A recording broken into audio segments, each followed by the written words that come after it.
confident today in your rhetoric of the prospect of international travel when we do reach 80%. So why now have you decided to halve the international arrivals cap? Oh, that is only a temporary issue for the next month. We know at the moment, this is the irony. For example, Dr. Gale read out today, I think, 2 overseas cases. So we have 2 overseas cases where thousands and thousands of staff are looking after 2 cases with COVID versus the number of cases we have in the community.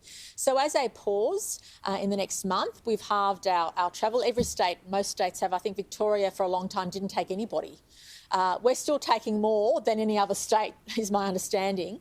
But having said that, once we get through September and October, which are the months we're most worried about, and once we get to 80% double dose, I want New South Wales to lead the way. If Australians come home through Sydney Airport, I welcome that. Once we get to 80% double dose and we have a different quarantine system, one that involves home quarantine, for example, for returning Australians that are fully vaccinated, one that has a different system which is less reliant on health staff and police staff, we can then put those resources elsewhere. And I would welcome Australians coming home through Sydney Airport, because once you have 80% of your adult population fully vaccinated, once you're welcoming home Aussies that are fully vaccinated, you have a different quarantine system. And that's why I'd like all of us to think about what life will look like at 70 and 80% double dose.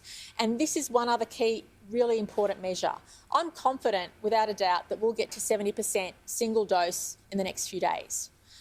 So we know for a fact that 70% of our population, once you've signed up for the first dose, you're going to get the second one. So that gives me confidence we're going to hit a 70% target.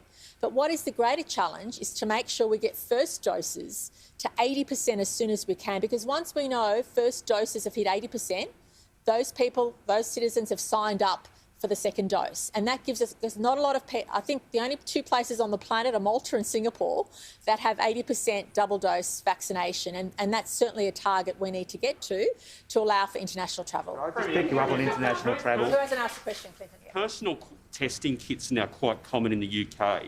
Is that something you're considering here, that people could test themselves at home and not even leave home if they've got a positive result? Well, that's obviously part of the things we're looking at, and it's certainly part of the national plan that rapid antigen testing can have a different role than what it does now, that you won't have the standard tests. I mean, Victoria has had, I think, 40,000 tests in the last 24 hours. We've had 178,000 of the old test type. So you can imagine the stress on the system when 178,000, and we're not complaining, we're grateful that so many people are coming forward. But you can imagine in a world when 80% of your population is vaccinated, double vaccinated, or even 70-something% of your adult population is fully vaccinated, that does give you options on what tracking and tracing looks like. It's very different to what it looks like now, because at the moment, we obviously still have a large proportion of our population not vaccinated. But once the majority, a healthy majority of the adult population is vaccinated, you think very differently about how you test, about how you quarantine, about how you isolate. Things will be very different come 70% and 80%. But my biggest... It's possible that you will self-manage that in the future. I mean, I'm not excluding it, but I'm certainly saying it's on the table. You will manage that, and also some venues might choose to do that. Workplaces, for example, who have very sensitive equipment or very sensitive infrastructure might not just rely on their workers being vaccinated. They might also want or have rapid antigen testing. So these are all issues that will be dealt with in the next little while. But they're good conversations to have.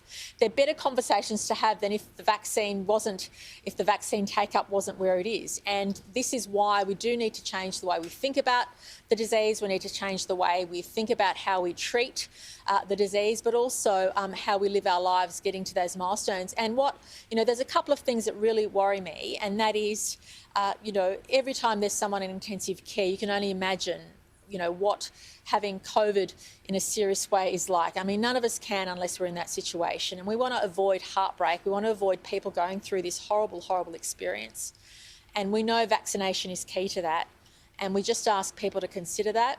And obviously, we always have to have a keen eye on the rate of our intensive care beds and capacity. We have surge capacity. We have capacity for much more than what we're taking care of at the moment.